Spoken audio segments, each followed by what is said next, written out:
Hello, everyone, and welcome, and thank you for joining us on today's webinar, How to Recession-Proof Your L&D Needs or Staffing Gaps.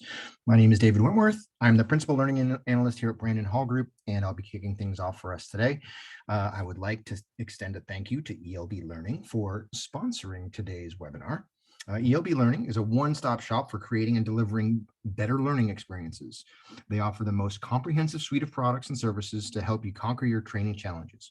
Their products include tools for building learning games, virtual reality training, e-learning courses, and video-based practice, as well as an LXP and LMS. They also offer learning strategy services, custom learning development, and staff augmentation. For those of you who may not be familiar with Brandon Hall Group, we are a research and analyst firm that empowers excellence in organizations around the world through our research and tools. A quick mention that we currently have several certification programs currently open for enrollment, including our Certified Learning Strategist program. You can visit certification.brandonhall.com for more information. Now for some logistics for today's session. To ask questions, please use the question box in your control panel. We'll be keeping an eye on those throughout, trying to answer questions in real time as we can, whether verbally or via text. And the presentation is being recorded, so we'll share a link to the recording and a PDF of the presentation via email in about 24 hours or so. If you'd like to download a copy of today's presentation instantly, you may do so by clicking the link that will be available in the chat momentarily. And the chat is open for everyone, so we invite you to participate and comment throughout the discussion, or simply pop in and say hello and let us know where you're joining from today. So feel free to engage with one another in the chat as well as with us. And now I'd like to introduce today's speakers. Mark Zides is the founder and CEO of Core Access Consulting, an award-winning learning and development and talent management firm. With over 2 decades of proven success, the virtual forum was acquired by ELB Learning in April of 2022. With a strategy to scale and build the industry-leading L&D company in the world. Along with 6 other recent acquisitions, ELB Learning provides world-class brands with customizable solutions and creative learning experiences across every industry. Mark's hands-on leadership style, creativity, and vast knowledge of the talent and L&D industry have built long-lasting relationships across dozens of organizations. As the Chief Commercial Officer of ELB Learning, Mark is focused on creating opportunities with existing customers, building new business and partner networks, and establishing innovative programs within those companies. And of course, we also have Debbie Woolridge. She is a 25-plus-year corporate instructional design expert, mother of twin millennials, 2-time Amazon best-selling author, proud graduate of Goldman Sachs 10K Small Business Program, SBA District Director, award holder for growth in the workforce sector, hiking and camping and general outdoor enthusiast, plus a grandmother or two. She's a multifaceted and forever champion of the learning experience. As the founder and CEO of TTC Innovations, Debbie and her team of learning experts live and lead the mantra, learning matters. For over 21 years, TTC Innovations has partnered with Fortune 500s to increase their impact, providing custom learning solutions and on-demand access to the top 4% of L&D talent. TTC Innovations has proven experience enhancing on-the-job performance, improving customer satisfaction, and delivering significant business results. In short, TTC Innovations makes it possible for learning teams to make a difference. And from there, what I would like to do is go ahead and turn it on over to Mark to get us started for today. Thanks, Dave. Hi, everyone. Thanks for joining us. Debbie and I are excited to spend the next hour or so with you demystifying the idea that staff augmentation is not a great thing. It's actually an incredible thing to help you exceed your company's goals in the face of these challenging economic times. Our agenda is pretty simple. We're going to talk about outsourcing solutions and which is right for you. We're going to talk about the 8 most common fears and how to face them, and the common pitfalls and best practices for success. We're going to share a couple of case studies of companies that we work with and that have likely faced some of the same challenges you face today. With respect to challenges in the marketplace, we all know that we're facing the possibility of a severe downturn that rivals the economic recession of 1970. We're not negative people, but you read in the news every day, and there's some challenging times, whether it's stock market going down the other day or companies not hiring as fast as they might have. So, there's a lot of pressures out there, and there's a lot of needs that clients still have when it comes to actually meeting what their companies want to do from an L&D perspective. And we'll talk about that today. So what hiring challenges are you facing? we're going to have a poll that comes up, and we'd love you to answer those. And we'll give you some data back as we talk through this presentation. But there are a lot of challenges from a staffing perspective, and we'll get some of your feedback in the chat, as I mentioned. But some of you may not have faced these challenges yet. We'd love to hear from you as far as what you may be looking at as you look to hire folks and bring people into your organization that actually will help you execute on your L&D challenges. So the responses we like to do is you're unable to keep up with your demand roller coaster, lack of expertise with a specific tool or system, internal resources have been realigned, unexpected leave of absence or resignation, and other. So if you can help us with a poll in the next few slides, we'll come back to it and answer some of those questions. As I mentioned earlier, there's a lot going on in the marketplace. Layoffs and hiring freezes in a lot of these large companies that we have here on this slide. And the question that we ask a lot of times is, how do we still get the work done, from an L&D perspective in a lot of these companies? The work is still there, as everyone knows. Many CEOs are warning employees to prepare to work more with fewer resources. Unfortunately, due to the great resignation, as we all know about, most companies were already finding themselves in a severe staffing crisis. You and your company may be facing challenges such as a hiring freeze that your team is yet expected to achieve the same KPIs. But how do you do it? We hope to help you find some great solutions in our session today. Do we want to talk about the polling results for a minute, Dave, and pull those back up? Sure, if you can get, there it goes. Melissa's got them pulled up, and you can see, I think that the largest group, although it's not a majority overall, but the largest is just lack of expertise with a specific tool or system to get it done from a hiring standpoint.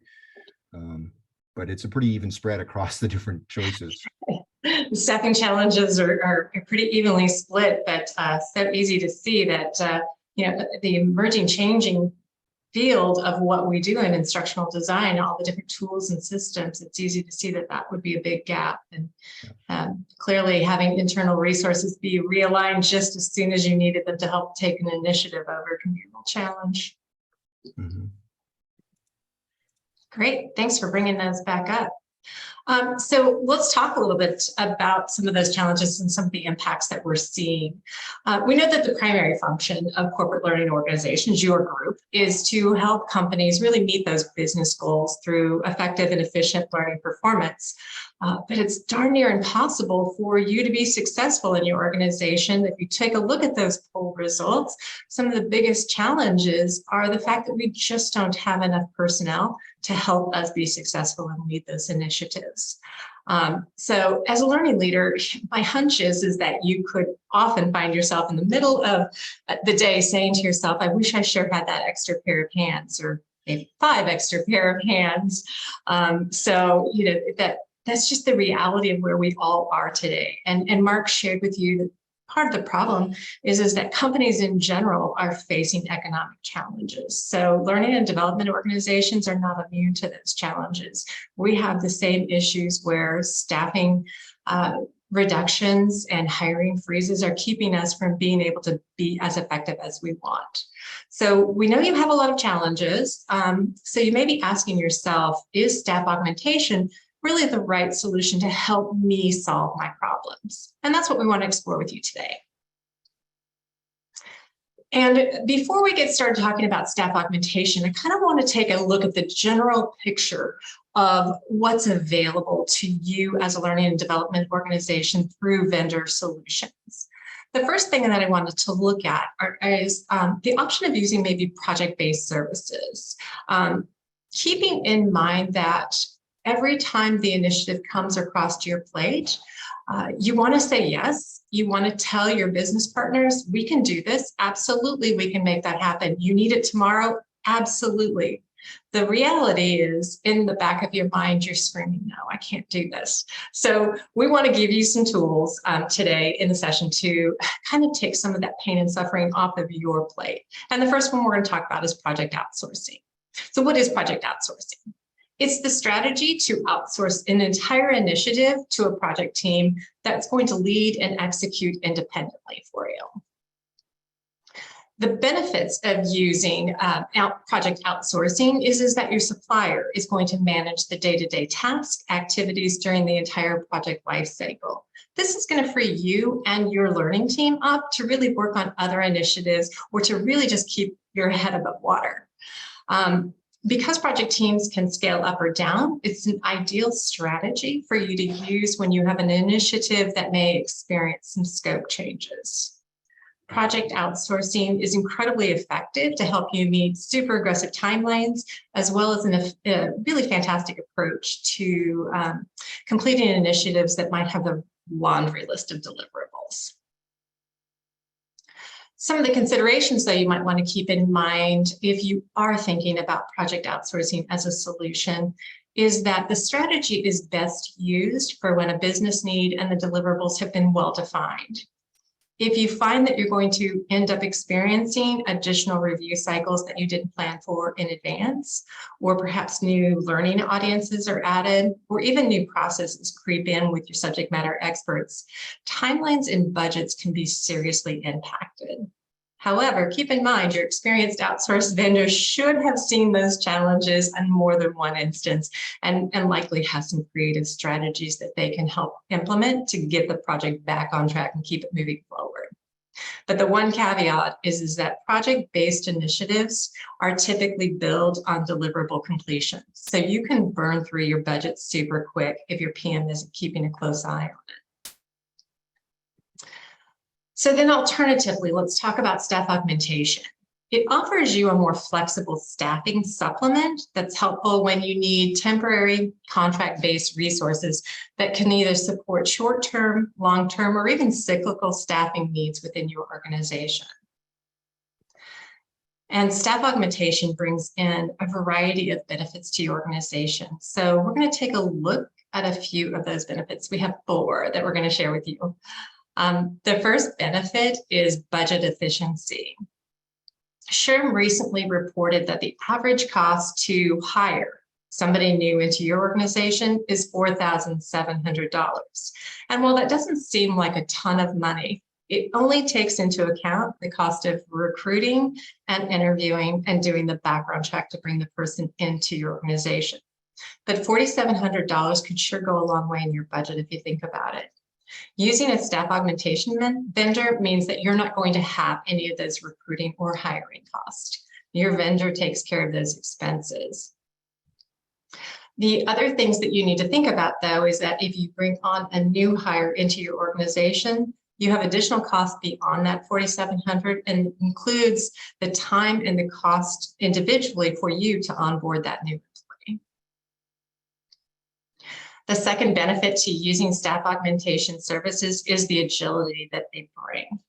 Staff augmentation is a powerful model that organizations leverage to increase agility and respond to the changing needs of your organization. This agility allows you to have the right resources on your team at exactly the right time. It ensures that your business can continue to run smoothly no matter what happens. Using staff augmentation services enables your existing staff to stay focused on their current task. Okay, let's look at the third benefit, and that's flexibility. Flexibility is another key benefit that you gain when you use staff augmentation to round out your team. Staff augmentation resources can be brought in to support an initiative that requires specific skills that your learning team may not have. If you remember back to our poll, 38% of you all responded that keeping up with the skills and the demands of the tools is a challenge. This is a great way to solve for that. Additionally, staff augmentation can be added to meet the current project needs, and they can be used for either long-term or short-term projects. The beauty of staff augmentation is that once the work is done, their services are no longer required. So the contract can end and you don't have any additional financial burdens on your team's part.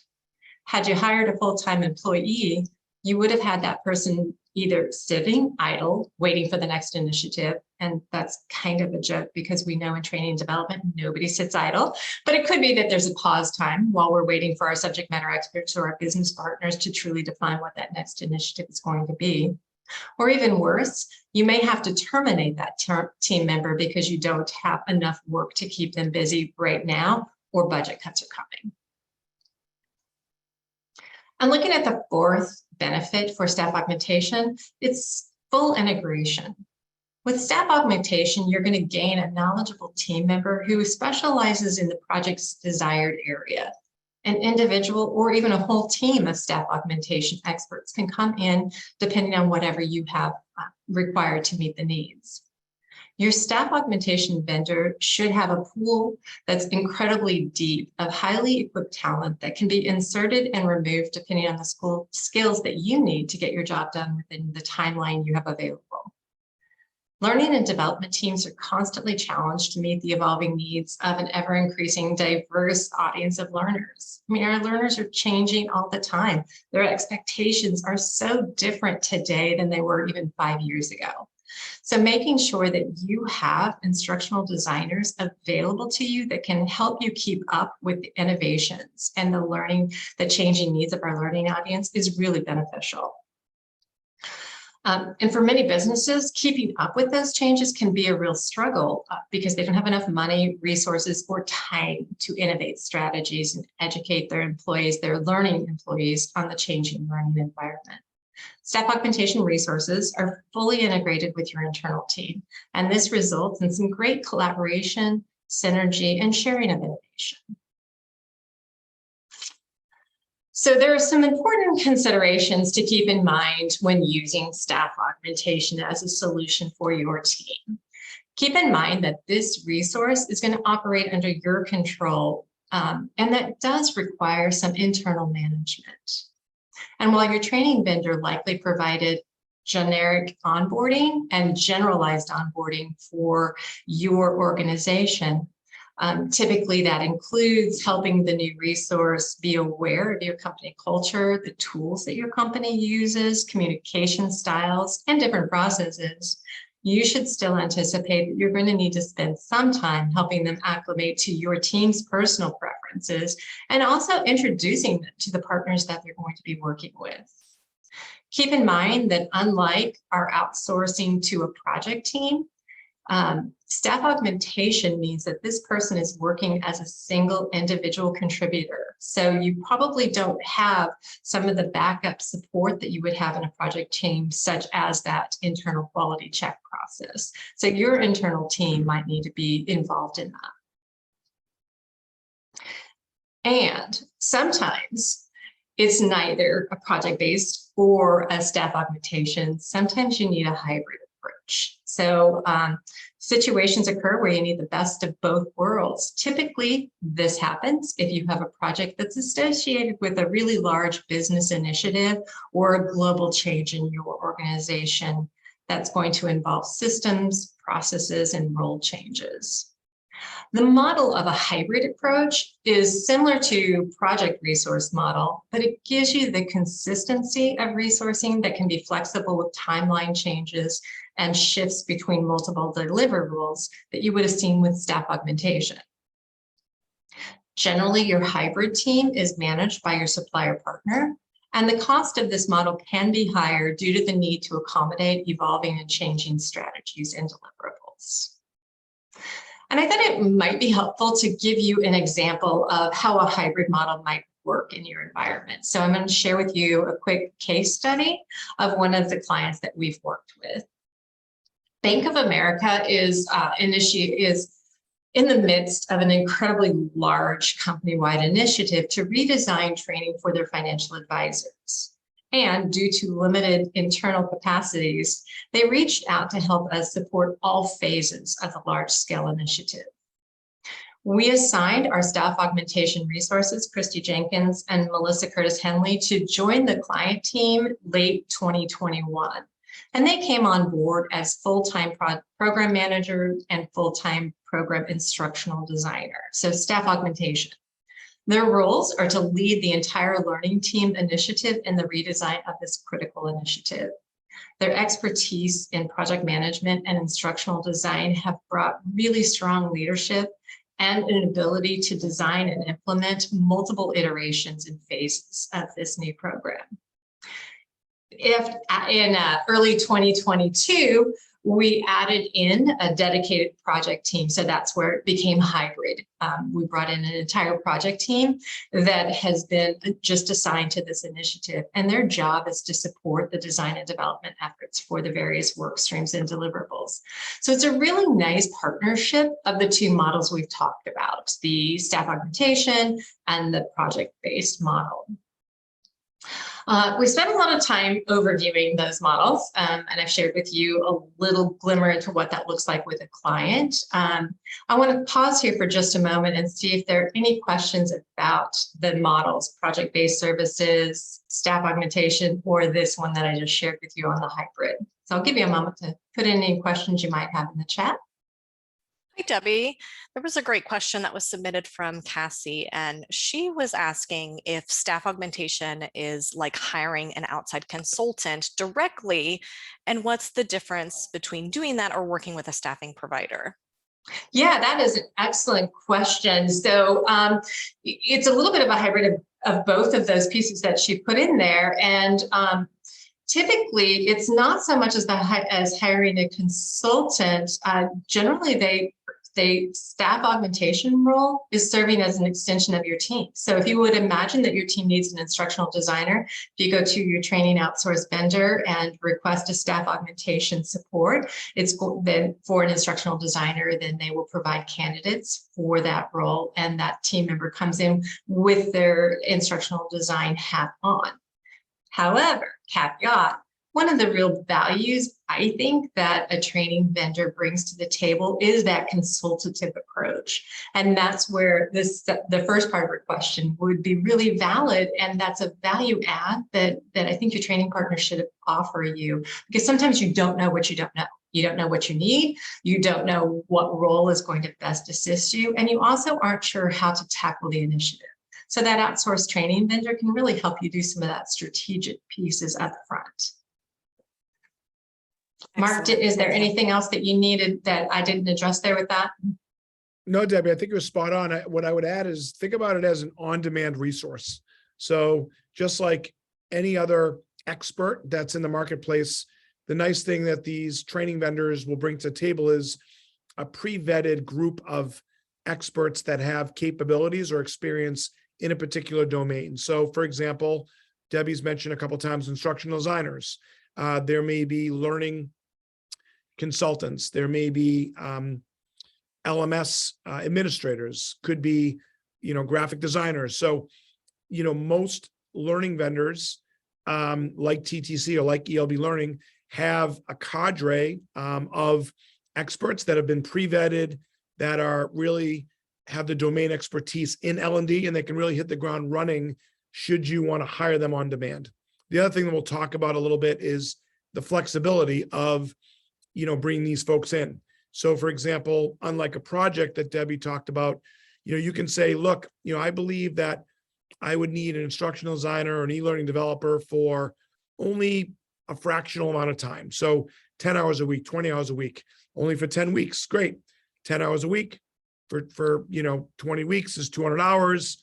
You negotiate an hourly rate just like you would with another staffing firm, whether it was an admin or a financial analyst. And that's the way that this has worked. So it could flex on and off. And to Debbie's earlier point, that you don't have that startup or that $4,700 or necessarily overhead to bring that person on board.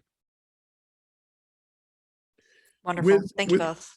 Yeah, with some of that said, there are some outsourcing fears, right? People that are in leadership positions like you all on the call here look at, some of these dimensions of what you believe could be a challenge to bring somebody in from the outside. So I guess I'm the poll person or the pulse check person. So if you look at these outsourcing fears in this slide from left to right, from cost concerns down to previous internal staffing partner failure, if cost concerns is 1 and communication barriers is a 2, work product quality issues 3, 4, kind of going left to right, if everyone can take a minute or so and put in the number that might have your heart racing, which one would be the biggest fear that you would have in your organization? Maybe it's a security requirement.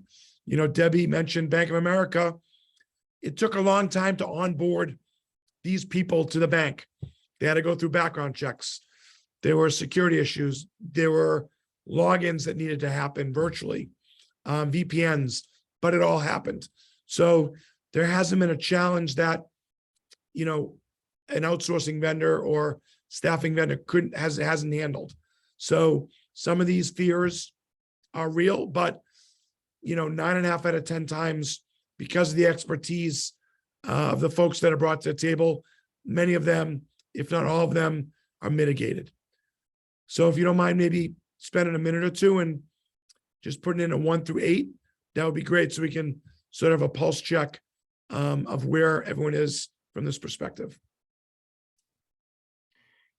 Yeah, I'll keep an eye on that in the chat and see what people want to offer up as maybe their number one fear in this area, and I'll come back in with you with some of the things that we're seeing. I think right now, like Christine says, it's 2 and 3. Both the communication barriers and the work product quality issues. I think Cassie's also bringing up cost concerns as maybe the biggest fear. Yep. And again, another one for work quality issues that, I think in my experience talking to organizations who are, wondering whether or not they need to take that step for outsourcing or staff augmentation. That's the number one thing is this for a lot of times is this quality issue where they're afraid to sort of let go in a sense. They feel as though if they give up any sort of control, despite the challenges that they're having, if they give up any sort of control, that somehow they're going to lose control over quality. And I think that's a real fear. Yeah, David, that's a really good point. And that gets into, some of the concerns that are out there, right? So we can certainly talk about cost concerns. Debbie mentioned earlier that, to bring on a person as a direct hire, it's $4,700, right? So, when you look at bringing somebody on and then onboarding them, if you have a project, there's a lot of analysis that you can do internally to say, what would the full loaded cost of an FTE be? Let's use a average number of, let's say, $80,000. That's about $7,000 or $8,000 a month to bring that person on and have that person be fully utilized. If you look at it on the flip side and you believe that somebody can actually execute in a more flexible manner, that's the cost benefit or the analysis that, a lot of our clients will do. And many of them find that because of what's going on in the marketplace, where the work still needs to get done and they need to bring people in, and maybe there's a hiring freeze, this flexible method of bringing in on-demand people allows a company to have somebody really onboarded within a couple of weeks. We've had people come in creative ways where they may start out in a small project, drop somebody into an existing team. They get acclimated very quickly to the culture and the project. And then, you start to gauge, do I need somebody full-time? Do I need somebody part-time? Do I need somebody more senior? Do I need somebody more junior? So that's what Debbie mentioned a few minutes ago, which is if you spend some time up front assessing the type of candidate you need to fill the needs, that'll help the training vendor find the exact match. So it's really important to get a good sense of the work effort up front and then find the best match to kind of fit the need. So expert training vendors like a TTC or an ELB are very good at that, engaging the type of person that you need to dedicate to a particular project. The nice thing is when the project's over, you don't have to worry about putting that person onto another project. Maybe there's a wind down of work, and then you can just let that person go back to the training vendor. Any questions around that? And let me address, work quality issues as well. The fact that we bring in experts from the outside, they bring in a lot of best practices. They bring in a lot of expertise from other experiences. So if, for example, you're a financial service firm, the training vendor would bring in a financial service ID, right? It wouldn't be somebody that's from another industry, or it would be somebody who's worked on a similar project or scope. So that they, in theory, and in really practicality, hit the ground running. And that's what, that's how an experienced L&D staffing partner is different from a talent marketplace. So when you look at a big talent marketplace that a lot of these consultants or freelancers will post themselves to, there's no doubt there's a lot of experts out there, a lot of really smart and talented freelancers.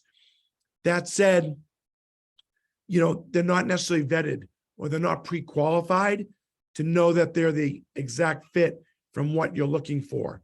So that's really an important distinction when you look at hiring somebody that's just, you know, on a marketplace, has a rate and has a great portfolio potentially. The difference is if you work with an L&D staffing partner, they've worked at other clients before. The L&D staffing partner knows their expertise and what they'll bring to the table. And they also have definite corporate L&D experience, which could be a game changer. There's a lot of folks that are highly qualified, but maybe they were just in higher ed, for example, or maybe they worked in another industry. We'll find you the exact match, whether it's local, offshore, or, you know, making sure that there's a guarantee in the resource. If the resource doesn't work out, which again is very rare, the staffing partner will replace the person. I can't think of a time in the last couple of years, and Debbie, maybe you can touch to it from your experience, where we didn't find the right match right away the first time. So that actually helps the person to hit the ground running and making sure that we're bringing that industry expertise and proven staffing expertise to the table. Awesome.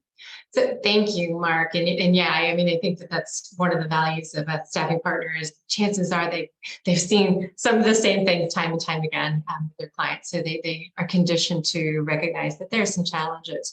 And Christine mentioned that one of the, when we asked which of the items was most important, Christine called out number 2, which is this communication barriers. And I will tell you what, it's surprising sometimes to me that that these questions on the slide here maybe just have not been addressed, and it's startling because the bottom line is the fear of communication barriers from outsourcing should be the last thing on your minds, and the most important way to address it is to just name the fear, be super specific, and be very upfront about the unique needs in your organization. It's our jobs as a dedicated staffing partner to really work tirelessly to align the perfect fit. And as Mark was talking about, the way for us to be successful in finding the right candidate that will meet your needs, it's for us to know what you're looking for. So if you have requirements about where the resource is located, if there are some language preferences for your organization, timelines and work hour restrictions, and different types of communication preferences, make sure that you share that with your outsourced training vendor. So when they're looking at resources, they're really taking all of those into account to find the right candidate for you. Okay, so work product quality issues. I think that can be easily identified as one of the biggest top concerns, because bottom line is this resource is coming into your team cold. They haven't met you before probably, and you haven't worked with them. So there's that moment that you're living on the edge of the cliff, and you kind of have to just take at face value that your training vendor has done their job. But I want to tell you that that's a really important question that we as training vendors want to address so that you don't have to think about it. The task on our end is to make sure that we have vetted and recruited the right talent so that when you bring in staff augmentation, you can feel confident that the candidates we bring to you are fully vetted. Make sure that you ask your vendor what their process is. And once the candidate has been placed, make sure that you know beforehand what your vendor offers by way of support. And I can share with you what our teams and what ELB offers as a vetting process, just to give you some ideas of some things to be looking for. We offer a 4-phase vetting process. So before you ever get a candidate in front of you, we'll have already completed 4 steps in our vetting process that includes things like portfolio checks, background checks, making sure that the education really does align with what's on their resume, and some of those kind of pieces. Some of the other things that your training partner should do is set up a model that allows for them to be able to plug in resources and have a full network of resources that could meet pretty much any one of the requests that you're looking for. And the next item is that whole concern that might be a challenge for your organization is that cultural alignment. Companies have amazing structures and cultures, and obviously a big part of the new hire program that your team probably built for your organization includes discussions around culture and making sure that your employees understand the culture in which they're working. Well, as your training partner, it's our job to make sure that our resources are a great fit for the culture that you work so hard in your companies to build. So this is where your staffing partner should really have done their homework. They need to have identified what it is that you do in your organization and match up resources who are going to align to that. They do that through their resume screening. They do that through their portfolio review, interview support, and obviously to make sure that they're a good match to serve in a consultative role. And let's talk about the unicorn. This is the question I think, Mark, that we get most frequently is, I have this really unique need and basically it is a unicorn. I'm sure you can't fill this. The reality is that your training partners often have a ton of unicorns in their stable. Some of them have beautiful pink tails, some of them have purple and blue. We have the unicorns, but we need to know what a unicorn looks like for you. And so it may feel like a super tall order on your plate, but really just walking through it with your training vendor. What are you specifically looking for? Because our networks are filled with these folks. But one of the things that your training vendor should also offer you is that thought partnership, because sometimes you think it's a unicorn because you simply don't know what you don't know about what you need. And so use your staffing partner to kind of think through, what are the gaps? What are the challenges? What are the most important things necessary for you to be able to be successful in the initiative you're looking to fill? So while you might think you need a partner that has a resource that has a jack of all trades that kind of does everything from end to end, it may be more impactful for us to bring to the table a couple of resources to fill that particular need. Oftentimes we can bring you in maybe a graphic design expert who could be paired with a gamification guru, and the two of them can fill the need that you're looking for. And that's another thing that's really great about using a staffing partner is you don't have to hire the one person who can do everything. We can match up resources to fill the need in really unique and challenging ways. So unicorns are there. Your staffing partner's job is to help you find them. All right, let's talk about commitment anxiety. This is reality. Making that leap of faith to using a staffing partner can feel very ominous and can feel very challenging. So don't put so much pressure on yourself. Try us out for a bit. You don't have to provide us with a 12-month contract. We are happy to work with you to fill a short-term contract so you can get to know us. And any staffing partner that you work with should have those same opportunities. So maybe talk with your staffing partner, making sure that you have identified any upfront costs that you may need to incur to bring on the staffing partner. Talk about what type of contracting they offer, making sure that the staffing partner offers the type of contracting that you're looking for, short-term, long-term, finding that low risk to barrier. And then most importantly, make sure that you have an understanding of the guarantees that are offered for resourcing. And I think Mark mentioned this earlier in the fact that your staffing partner should be able to quickly replace a staff augmentation resource that may not be the perfect match. Maybe we found a unicorn, but it's a pink tail and it should have been a purple. So the staffing partner should really step in here and make sure that they can replace. And Mark, I was going to give you a moment to kind of talk about some of the things you've seen too here. Yeah, thanks, Debbie. I mean, I would add, there's really no risk to a company to try this out, right? Meaning, if you have a good relationship with your learning provider or training partner, to ask them, hey, do you have anyone that could come in on demand that could help me execute on a project between now and the end of the year, right? The downside is it's on the training vendor or the staffing partner to find your resources that you can take a look at. You look at a resume, you don't like it, maybe there's somebody else, and that may actually help you identify, well, maybe my internal team can actually do this work and I don't need to bring that extra person in, right? Or on the flip side, maybe it provides you an aha moment that says, wow, I can actually get this work done sooner and maybe reallocate somebody on my existing team to start looking at a 2023 initiative, for example. Right. Mm-hmm. So there's some different ways to kind of look at when, it's time to bring somebody in or when to consider this. That's all I would really add, because again, a lot of this is timing, right? We're getting into Q4 here, and I'm sure many of you on the phone here, and thanks for joining us again, looking at, wow, I have all these projects to get done. How am I going to do it with my current team? I need more, as we call it, horsepower, more arms and legs. Reach out and see if there's a way to maybe bring somebody in.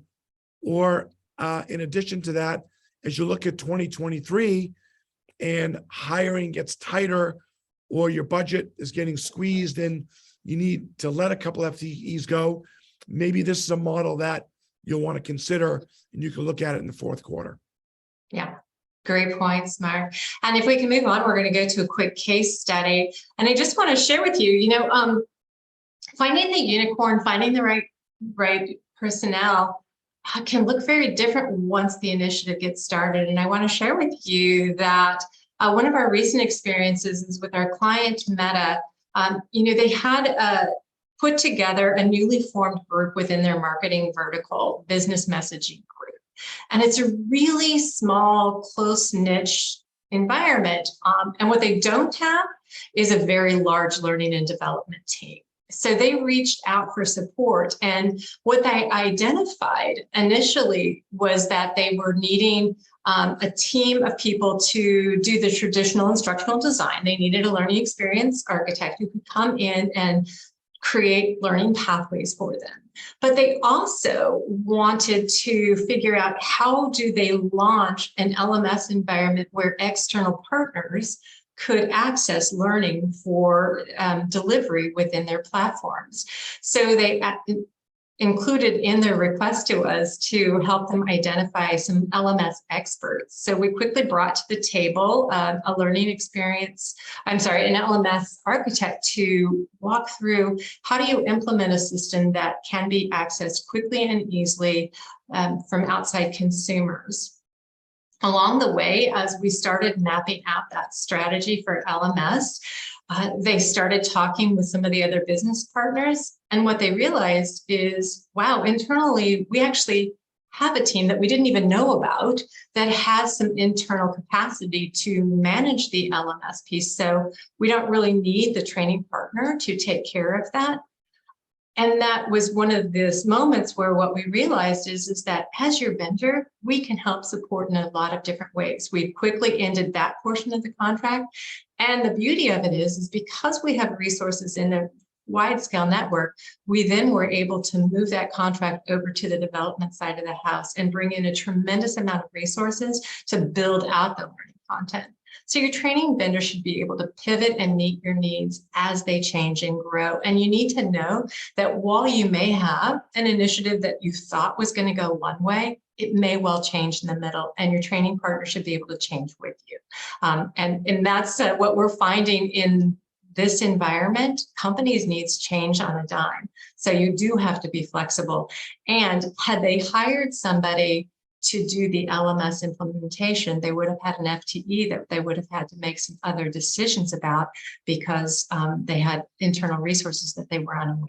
So it was a nice way for us to help partner with them to change with the business needs changing. All right, let's talk about, Mark mentioned security concerns, and boy, isn't that a big issue. Every company, regardless of industry, has compliance challenges. So it's really important that your training vendor is aware of the needs of your organization. And there's some basic things, and I think I might have mentioned this earlier, was the comprehensive background screening. That's a bare minimum service that your training vendor should always provide for you. All candidates that you receive should have had a thorough background screening. Now, the challenge is the background screening tool that we might normally use may not match what is required in your organization. So those conversations up front when you begin to work with a training vendor are really important. They need to know what are the background requirements. If your company requires drug testing, we need to know that so that we can add that on to our candidates' background checking. If we can go right back there. Other things to keep in mind is if there's work environments that they have to know that they're going to be maybe behind the firewall, we need to make sure we understand the process to help get the resources and the candidates behind the firewall. So I don't want to spend a tremendous amount of time there. I know we're kind of getting towards the end, and we do have a couple more case studies that we want to share with you.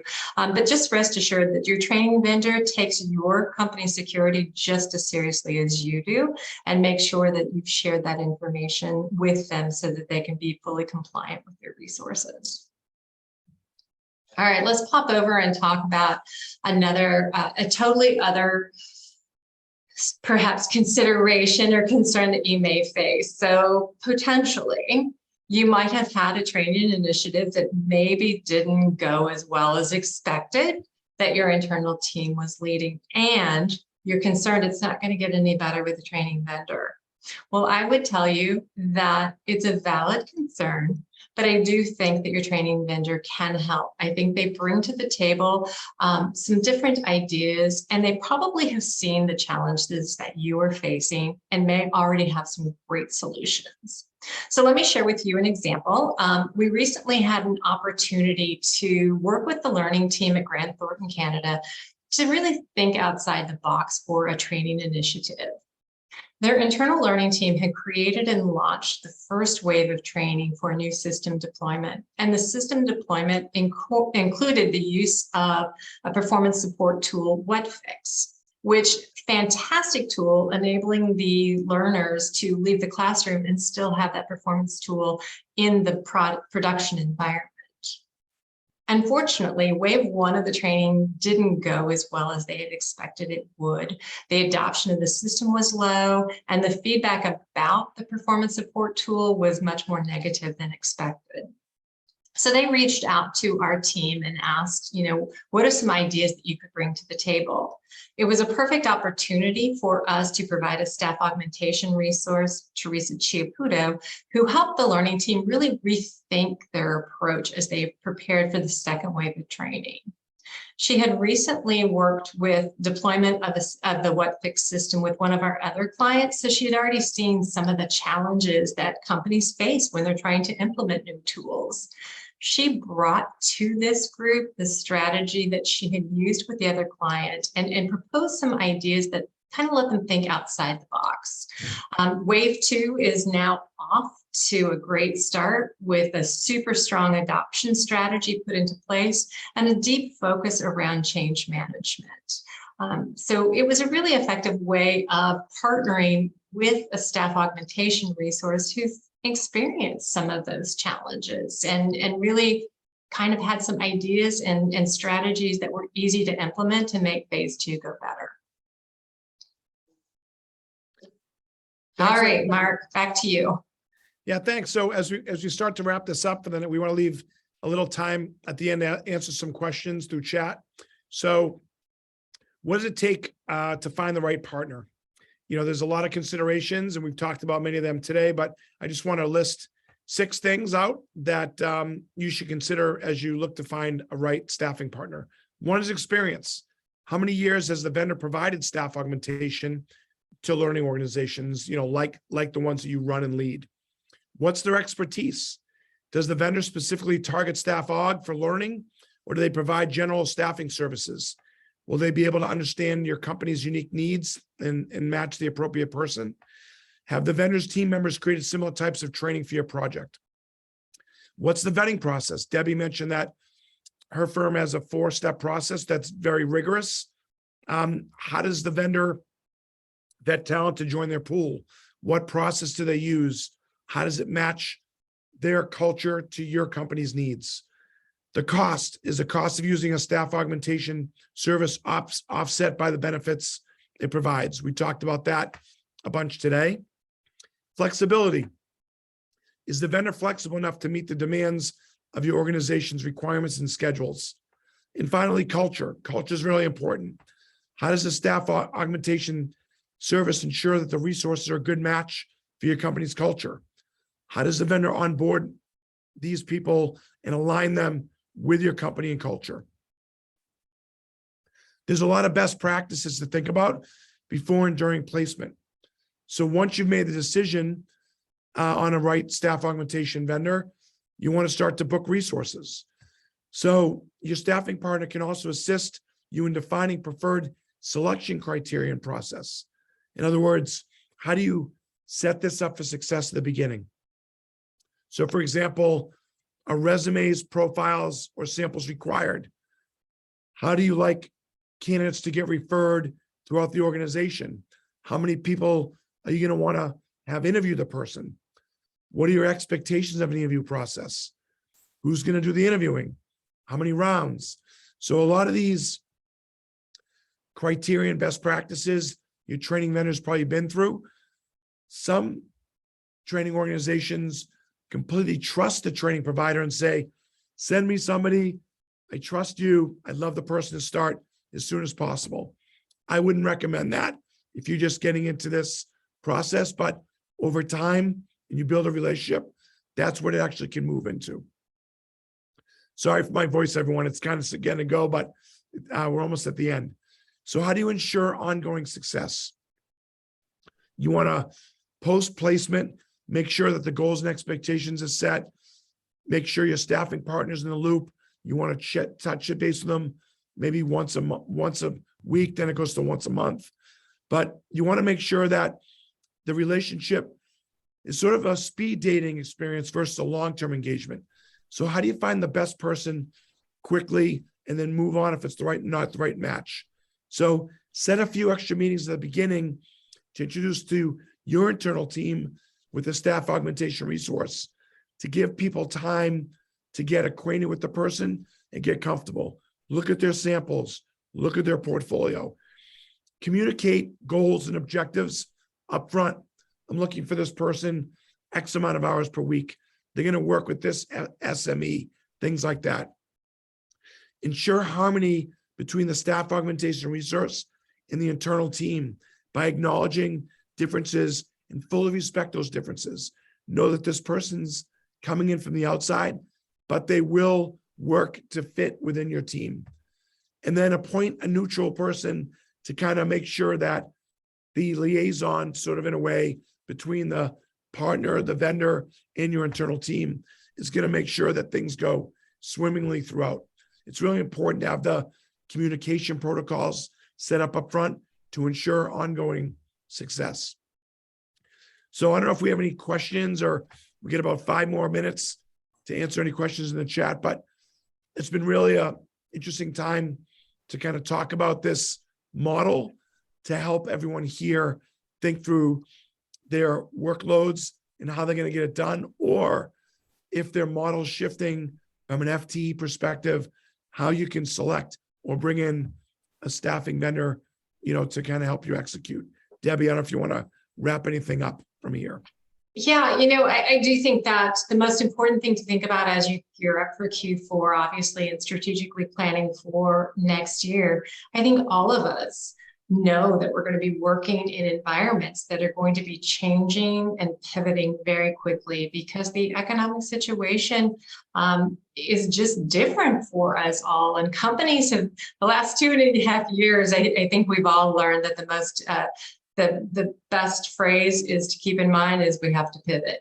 And staff augmentation might be a really effective way to help you and your team be able to pivot and respond to your organization. But we want to make sure that you set yourselves up for success. So as you're thinking through what your needs are, Q4 and looking into 2023, start reaching out to team members and look at what you can do to make sure that you're set up for success. Yeah. Can I just add some thoughts just as a takeaway? Because it rings so true to all the research and conversations that I've had over this last year. We look at all of the studies that we've run in the interviews that I've done, and the number one challenge that companies say they face in delivering the skills for the future of work. The number one challenge is we don't have the people or the technology resources to get it done. We asked, in the last, since the onset of the pandemic, almost every organization we've talked to has had at least one, if not a combination of a reduction in force on the L&D team, a restructuring of the L&D team, and a reduction in budget for the L&D team. And I've spent years in this role as an analyst and advisor answering these questions about how do we do more with less, and that more with less has just gotten incredibly acute now. And I think it's really time that organizations, the L&D teams, are able to say, look, we need to really look outside the organization for some help, because the entire organization is trying to upskill and reskill and change very dramatically, very quickly. And if we're already struggling to take care of today's issues or even yesterday's issues, how can we hope, to help the business in the future if we're not sort of having that relief valve somewhere of really solid partners that are going to help us with this vision? So I think this is really timely stuff. Great. Awesome. Oh, you're on mute, Matt.